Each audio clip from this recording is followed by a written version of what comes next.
আপনার প্রিয় মানুষ যদি আপনাকে ব্লক করে দেয় তাহলে এই তিনটি কাজ করুন।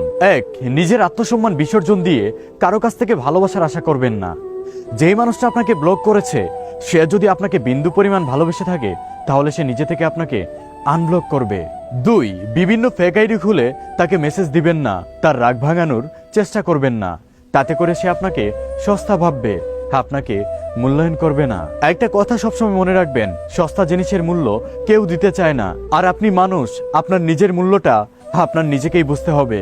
তিন, আপনাকে যেই মানুষটা ব্লক করেছে সে কিন্তু পাগল নয়। সে যদি আপনাকে ভালোবেসে থাকে তাহলে অবশ্যই তার জানা আছে তার ব্লক করাতে আপনি কষ্ট পাবেন। আর সে যদি আপনাকে ভালো না বাসে তাহলে সে নিজে ইচ্ছা করেই আপনাকে কষ্ট দিবে, আপনাকে ব্লক করবে। তো আপনিও বেহায়ের মতো অবহেলা সহ্য করে সেই মানুষটার কাছ থেকে ভালোবাসার আশা না করাটাই উচিত এবং নিজেকে সামলিয়ে তার জীবন থেকে চলে যাওয়া উচিত। একটা কথা মনে রাখবেন, প্রতিদিন কান্না করার চাইতে 6 মাস একটানা কান্না করে নেওয়াটাই ভালো।